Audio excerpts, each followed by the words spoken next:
Excellent, and that's the danger of YouTube there. So the next one, Neil deGrasse Tyson is probably the most well-known atheist physicist. So let's see what he has to say about science and God. Doesn't mean if you don't understand something and the community of physicists don't understand it, that means God did it? Is that how you want to play this game? Because if it is, here's a list of the things in the past that the physicists at the time didn't understand. And a talk show you might have conducted 200 years ago would have said, the planets do retrograde? Can't understand that, must be a God. And we'd say, you're right. And then 10 years later, we understand it, so what do you do? So if that's how you want to invoke your evidence for God, then God is an ever-receding pocket of scientific ignorance that's getting smaller and smaller and smaller as time moves on. So just be ready for that to happen, if that's how you want to come at the problem. So that's just simply the God of the gaps argument. It's been around forever. Yeah, so as he says, this is known as the God of the gaps argument. It seems at first glance maybe like a scientific argument, but there's something very philosophical about this. Dr. Wallace, what do you think about what Tyson had to say there? I have to agree with most of what he says. Okay? If your account of God is simply whatever science can explain, if you're simply looking at God to fill the ever-receding pocket of scientific ignorance, then first thing, you've got a really deficient view of God. Okay? So I would totally agree with him on this score. We as Christians should be the first in line because, again, science was birthed by Christians. It's our baby. We need to reclaim it. We should be leading the way scientifically to understand everything that science can possibly understand through legitimate research. That's our project. Totally agree with that.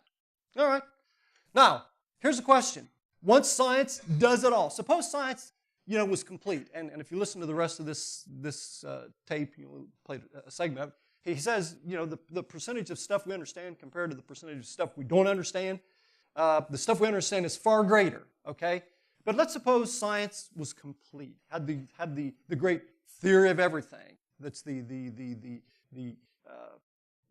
Ark of the Covenant that science has been seeking. Okay, suppose they had that. Question still comes here. Why is there anything rather than nothing? Is there a purpose of it behind it all? Does it have any meaning to it? Is there right and wrong? Is there an objective sense of right and wrong? These are questions that are simply utterly beyond the domain of science. They cannot answer them. They're not scientific questions. But here's the amazing thing.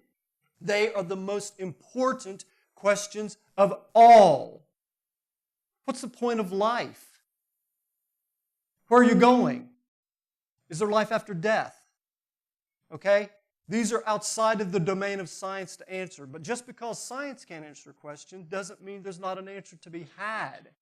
Now, it's really unfortunate. I've made the observation, that back in the Middle Ages, if a guy wore a dark coat like a priest, people just unquestionably took whatever he said as gospel truth, unthinking, uncritically for the most part. In our time, they do it with white coats. If you got a white coat on, whatever you say is absolutely. Now, here's another thing.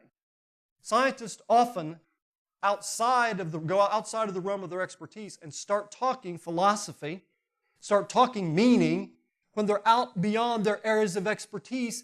And because they're scientists, people think, well, that must be scientific truth. I got a little book right here in my hand.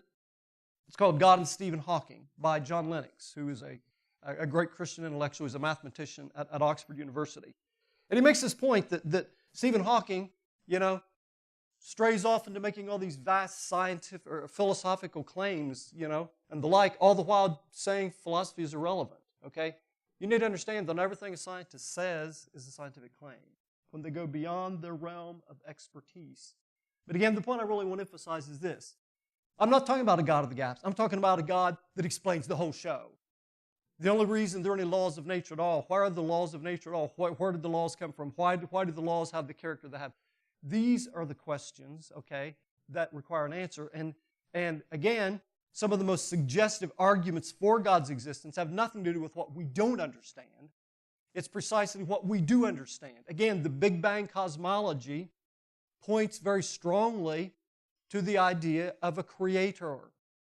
Moreover, one of the most striking things discovered in recent science is how precisely fine-tuned the laws of nature had to be for life to emerge in this universe. So just one example.